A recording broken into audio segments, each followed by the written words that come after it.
Sundays at my parents' house always looked picture perfect from the outside: roast chicken in the oven, fresh rolls on the table, wine glasses barely touched. But beneath the surface, every laugh was calculated. Every comment, loaded. I sat at the far end of the table, next to Bryce. My husband. My silent partner. He nodded at every story my sister Lena told, like a bobblehead stuck on praise mode. Lena had a way of swallowing the room whole, louder, shinier, always center stage. Tonight, she was glowing, hand resting over her belly like a queen guarding her heir. My parents? They hung on to her every word. Dad asked her if she was eating enough folate. Mom hovered with a second helping before anyone else had finished their first. And me? I passed the salad bowl. I smiled when spoken to. I laughed at the right cues. It was the role I knew best: pleasant, invisible. I swear, Lena chuckled, her fork tapping the edge of her plate. My body was built for babies. Never even had a cramp until now. That hit hard. She knew what she was saying. And Bryce didn't flinch.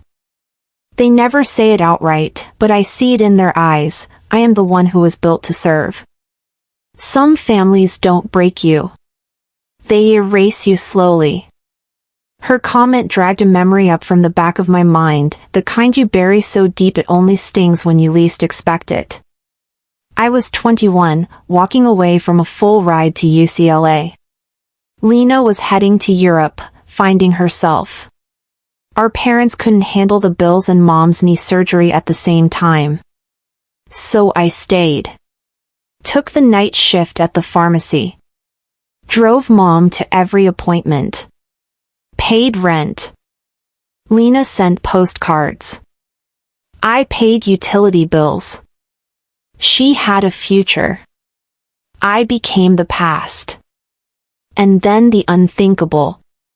It started like a medical suggestion, innocent, even concerned. Mom sat me down after a minor scare I'd had. A small cyst. Nothing serious.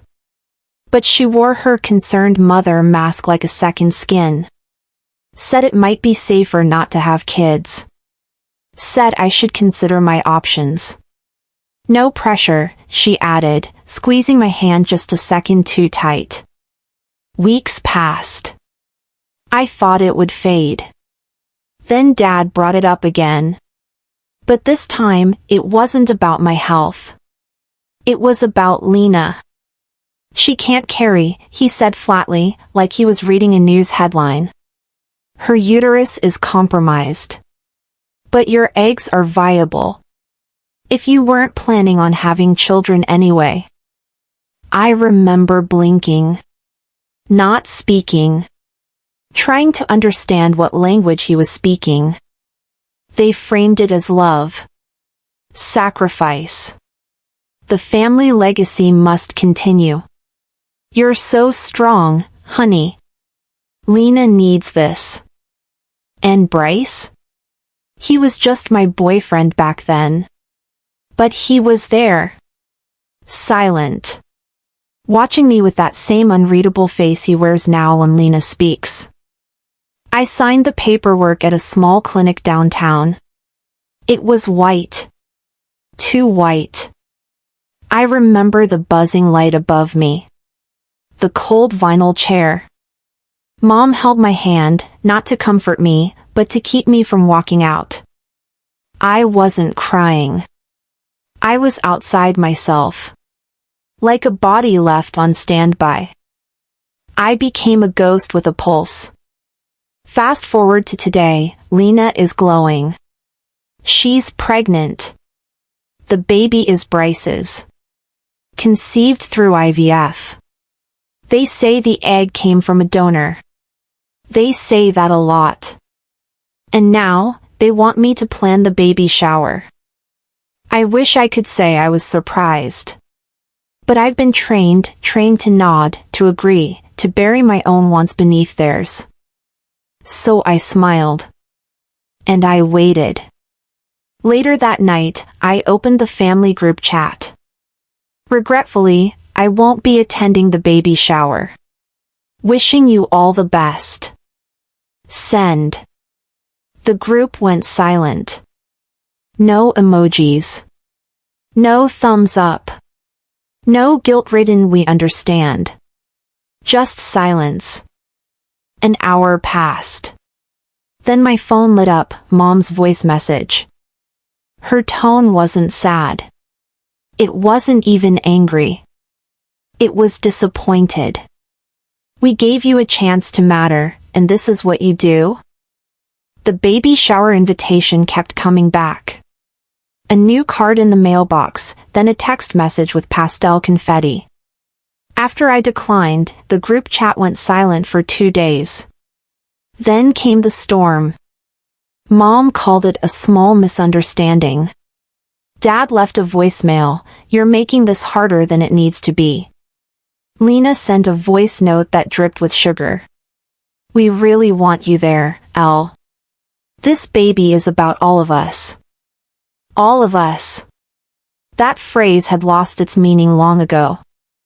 In our family, love came with an RSVP attached, I whispered once, into an empty kitchen. Even Bryce, my husband, or whatever he was now, just sat quietly across from me in bed that night, phone in hand, pretending to scroll. He hadn't defended me. Not once. Dad finally called it a peace offering, said he'd appreciate it if I could be gracious just this once. So I said yes. I didn't say it to be kind. I said it to be in the room. Eyes open. The baby shower was held at a private country club, over-decorated and under-sincere. Soft gold ribbons. White lilies on every table. Banners reading "Miracle within our family." That phrase made my chest tighten. Not because it was dramatic, but because they believed it. The guest list included every polished name from Dad's country club circle to Mom's church prayer group. Everyone smiled wide. Lena basked in it. I was tucked away at a small table by the restroom. The only empty chair when I arrived. I took it without a word. Someone thought I was catering staff. Asked if the hors d'oeuvres were dairy-free. I smiled and said I didn't know. I wasn't embarrassed. I was watching. Noticing. Measuring how they looked at me, how quickly they moved past me. That's what being erased feels like, not violence, just air. The napkins were folded into maple leaves, the same way Mom always did at Thanksgiving. Nothing here was spontaneous. Everything was planned. The clink of a spoon against a glass pulled the room's attention.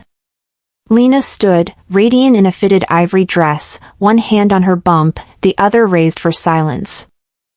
I just want to say something, she began. Today is about family. About sacrifice. And about love. But there's someone here who made the greatest sacrifice of all, for me. My breath caught. She looked straight at me. My sister. Eloan. Without her, this child wouldn't exist. She gave me the greatest gift a woman could give. The crowd erupted in applause. Some nodded in admiration. My parents beamed, as if I were their shining legacy. My hands stayed in my lap. A cold rush flooded behind my eyes. I didn't move. Bryce looked down, adjusting his cufflinks like they were suddenly too tight. Then a woman near my table leaned in. So you're the one who can't have children, right? The silence that followed felt sharp. I stood, smiled politely, and excused myself. In the restroom, I stared at my reflection. Calm. Eyes dry. Breath steady. Lena came in a few minutes later. Her heels echoed on the tile. Elle, she said softly, I hope you understand how much this means to all of us. I turned toward her. You should be proud, Elle, she added. You gave this family legacy. I met her eyes in the mirror. Legacies built on lies always rot. Her jaw tightened. You think anyone will believe you? You signed everything. She meant it as power. But it sounded like panic. And that's when I saw it. She wasn't strong. She was desperate. I walked past her, not saying another word. Back in the hall, the lights had dimmed.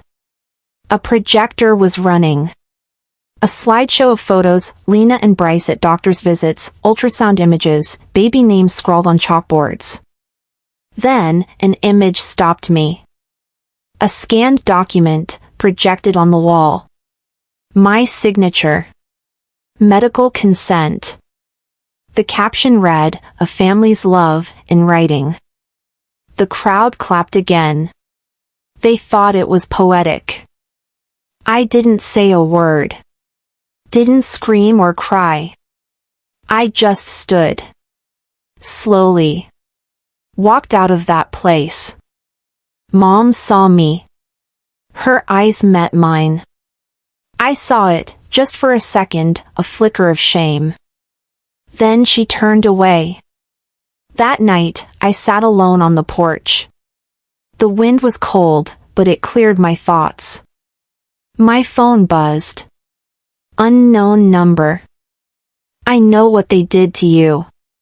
Meet me tomorrow. Attached was a photo. A legal document. My signature, but not mine. Forged. I stared at it for a long time. The past hadn't gone quiet. It was screaming from under the floorboards. I held my phone tighter than I needed to. The message stared back at me, my name, neatly printed at the bottom of a consent form I had no memory of ever signing. The text above it? A sentence that pulled something loose in my chest. I know what they did to you. There it was. My own name. But not in my handwriting. Something was off, the way the letters aligned too perfectly, the loop in the R that I never used.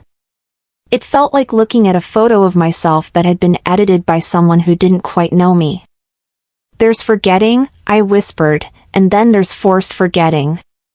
My mind didn't drift. It jolted. Like someone grabbed the back of my neck and shoved me backward through time. The scent of rubbing alcohol came first. Then the bright, expressionless hallway of a private clinic in Dallas. 5 years ago. Just a routine check, my mother had said, patting my knee in the waiting room like I was a nervous child.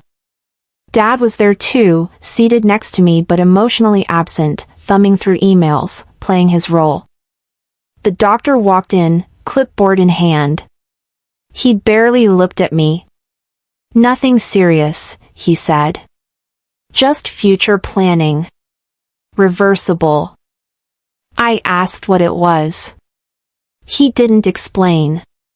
My mother leaned in and said, "Don't worry.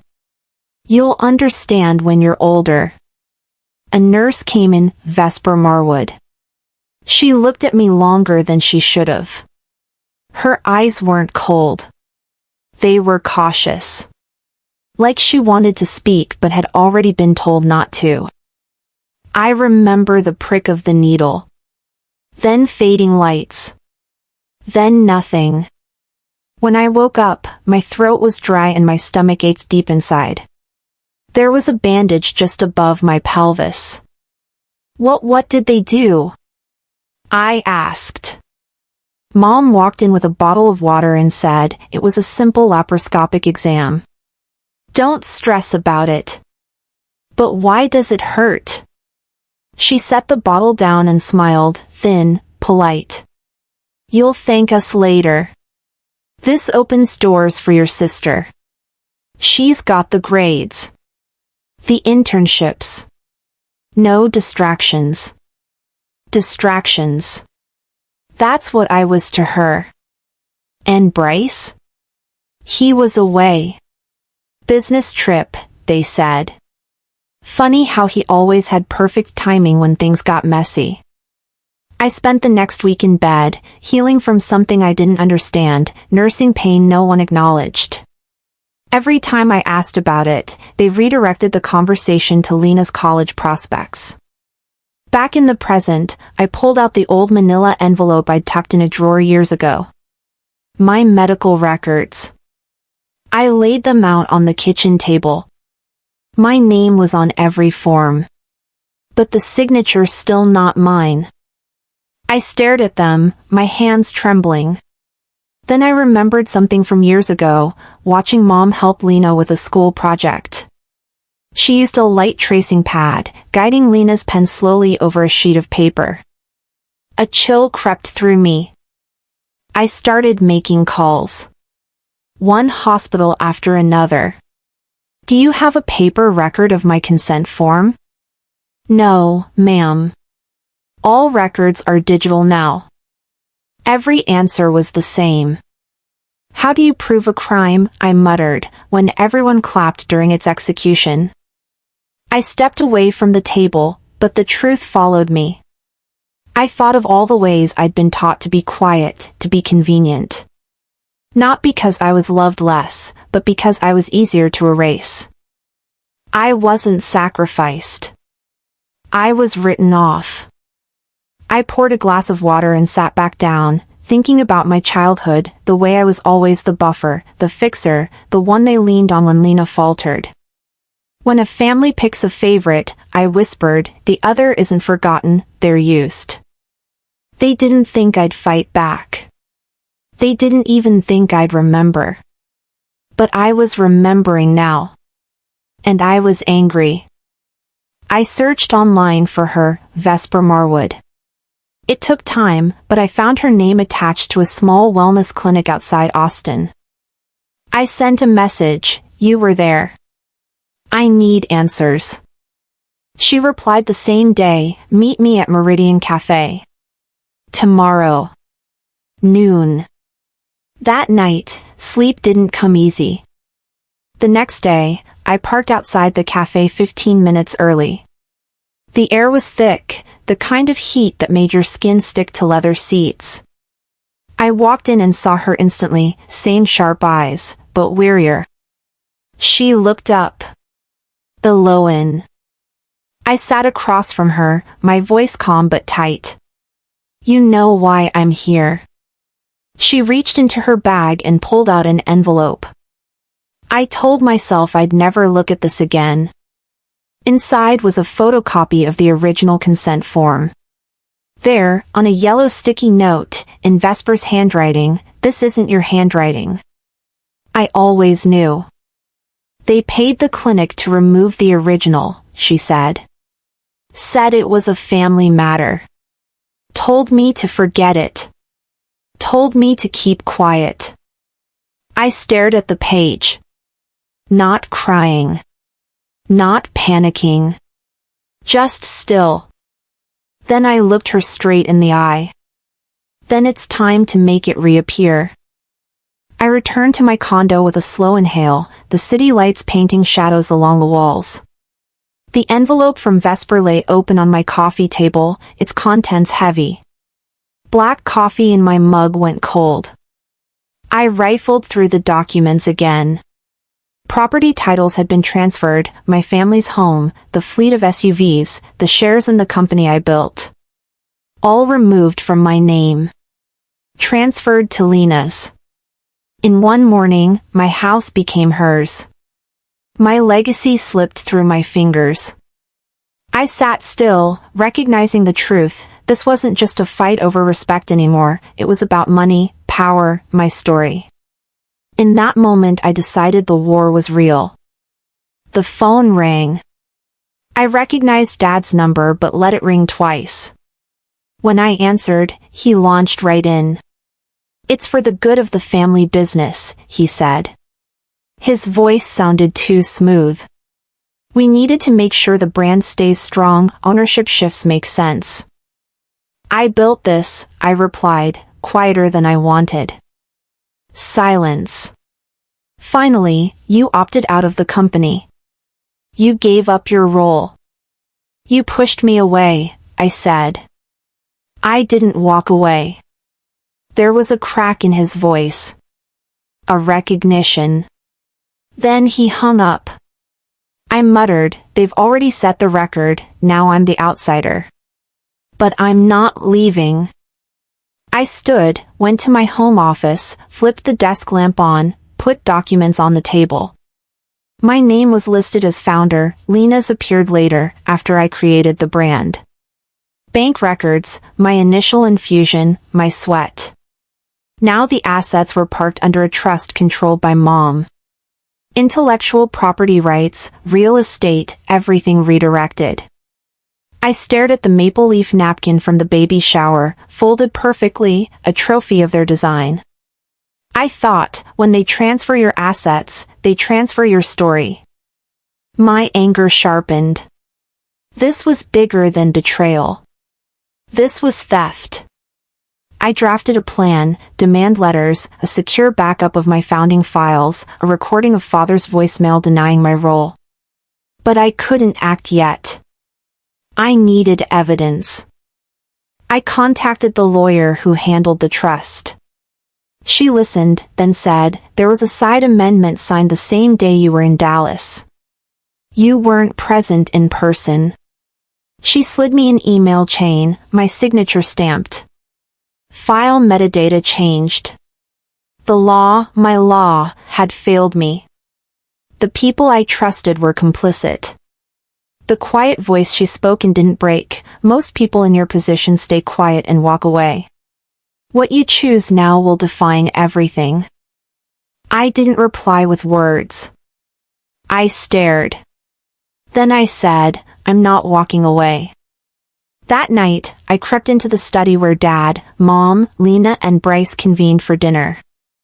I pressed my recorder on my phone, sat outside the door. Through the glass I heard them, we need to protect the legacy. Avoid scandal at all costs. Family comes first. I stepped back and whispered, they expect me to be quiet. But I'm about to turn their silence into testimony. I sat at my home office desk just after noon. The light from the window fell across the founding documents, bank statements, and an email folder labeled Lawyer, Trust Matters. My fingers touched the crisp edges of the paper I'd pulled from Vesper, proof and pressure wrapped in one envelope. My mentor once said, if you don't build your case, someone will bury it. I felt that truth in my bones today. The war had shifted. I wasn't simply defending what was mine, I was about to take the offensive. I drafted the demand letter, detailed and firm, reversal of asset transfers, face-to-face meeting with my parents and sister. I sealed it, sent it certified mail, and finally texted my lawyer, it's time. My role changed. I was no longer the quiet one. That evening, they responded. A business dinner at the penthouse overlooking Austin's skyline. I walked up the steps in a tailored suit, not the daughter who endured, but the founder who refused to be erased. Lena greeted me with polite smiles, Bryce to her side looking distant, guilt flickering in his eyes. Dad opened the meeting as if it were a boardroom session. We received your letter. Shall we discuss in detail? He asked. I placed the envelope on the table. The tone in the room shifted instantly, smugness faded, unease took its place. The guests lingered just beyond the door, drinks in hand, curious. I sat back and let them wait. I watched the power lines change. I tapped my tablet and projected documents onto the wall, original company founding date, my name as founder, the trust amendment executed on the day I was in Dallas, incapacitated. Mom froze. Lena's face drained of color. Dad cleared his throat once, twice. I said, you treated my inheritance like a pawn. Here's the board, and I'm moving every piece. The murmurs began in the hallway. Security paused in the doorway. Bryce stood up. I need to step out, he muttered, and left. I glanced at Mom. That napkin at the baby shower, it had my signature on the back. You used it as branding. Mom's lips parted, eyes narrowing. I felt unstoppable, not with rage, but with clarity. Mom accused me of defamation. You're tearing this family apart in public. Her voice trembled only slightly, a crack in her veneer. I answered quietly, I'm saving myself from the wreck you built. Dad tried to regain control, you signed off. You walked away. I met his gaze, I signed nothing knowingly. I built a company. I raised it. You sold me out for a photo op. The lawyer beside me offered mediation.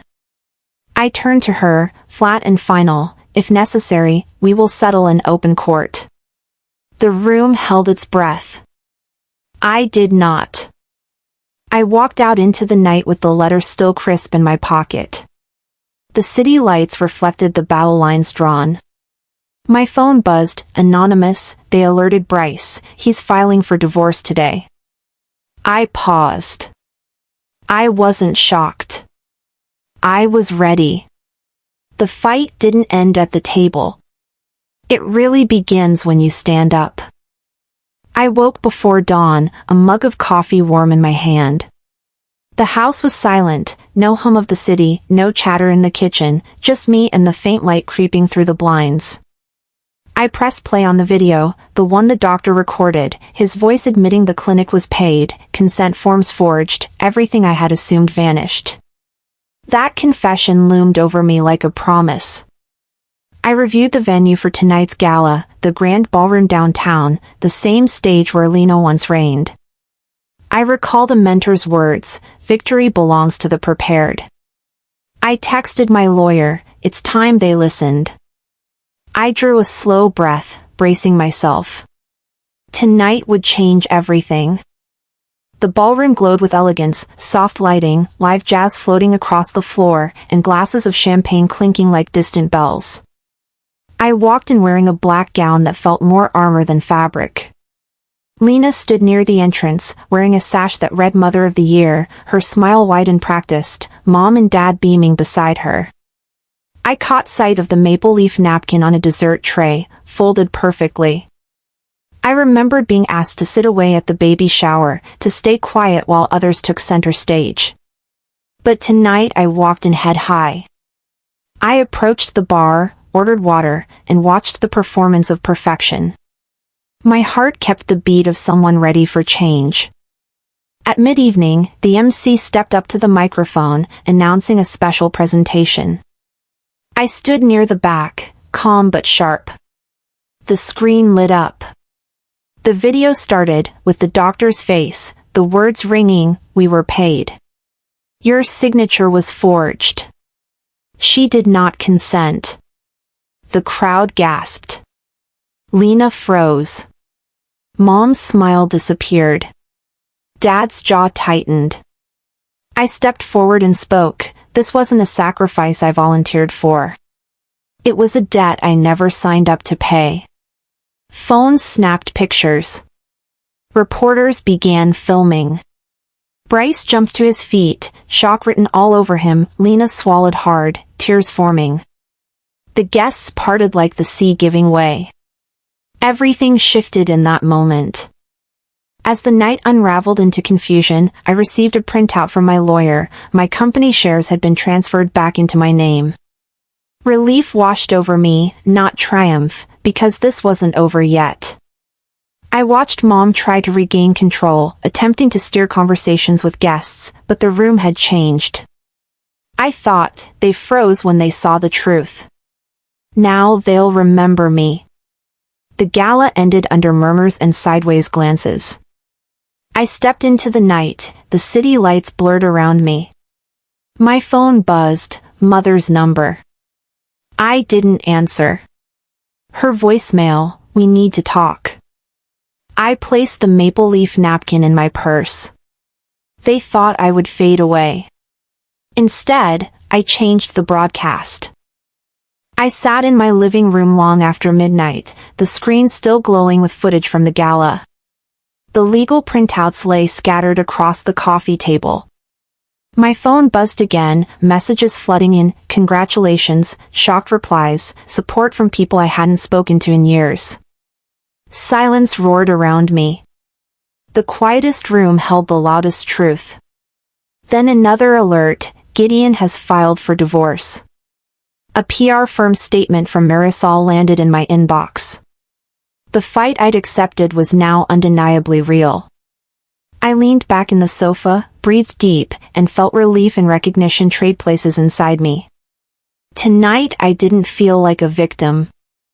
I felt like someone crossing into new territory. Morning came, crisp and confrontational. The family gathered at the ranch outside Austin for breakfast, assuming the scandal had subsided. I arrived calmly, holding the new will document in one hand. The maple leaf napkin, my symbol, rested beside it. Dad started with a script of damage control. We wanted to talk about moving forward. I didn't let him finish. Let's talk about truth instead. I placed the will on the table. The assets revert to me and a women's support foundation. Mom gasped, Lena turned pale, and the table went silent. You don't have to be wounded to win, you just have to be ready. The power shifted in that moment.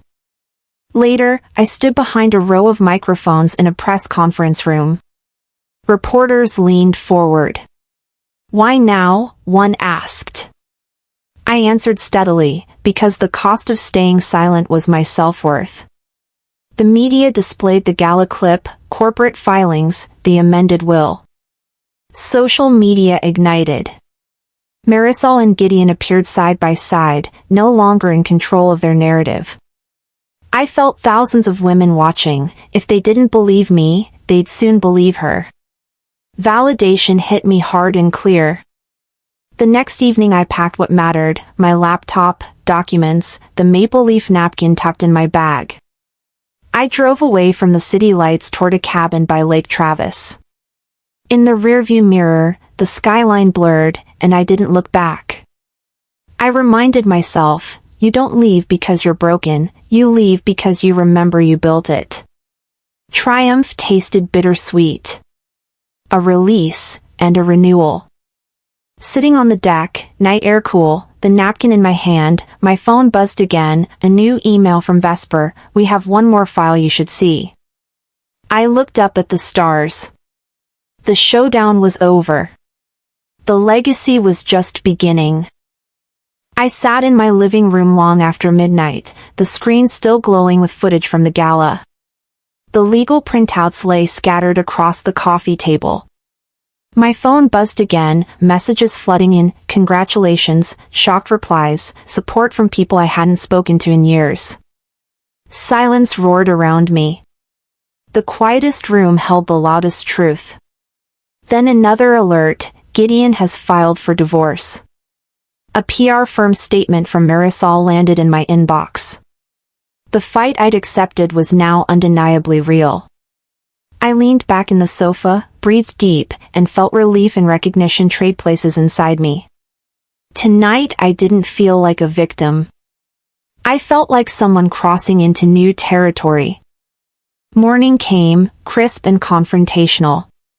The family gathered at the ranch outside Austin for breakfast, assuming the scandal had subsided. I arrived calmly, holding the new will document in one hand. The maple leaf napkin, my symbol, rested beside it. Dad started with a script of damage control. We wanted to talk about moving forward. I didn't let him finish. Let's talk about truth instead. I placed the will on the table. The assets revert to me and a women's support foundation. Mom gasped, Lena turned pale, and the table went silent. You don't have to be wounded to win, you just have to be ready. The power shifted in that moment. Later, I stood behind a row of microphones in a press conference room. Reporters leaned forward. Why now? One asked. I answered steadily, because the cost of staying silent was my self-worth.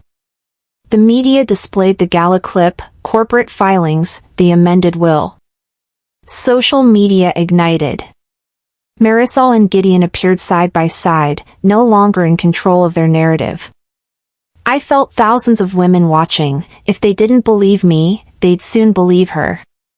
Validation hit me hard and clear. The next evening I packed what mattered, my laptop, documents, the maple leaf napkin tucked in my bag. I drove away from the city lights toward a cabin by Lake Travis. In the rearview mirror, the skyline blurred, and I didn't look back. I reminded myself, you don't leave because you're broken, you leave because you remember you built it.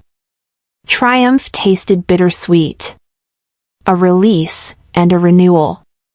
Sitting on the deck, night air cool, the napkin in my hand, my phone buzzed again, a new email from Vesper, we have one more file you should see. I looked up at the stars. The showdown was over. The legacy was just beginning.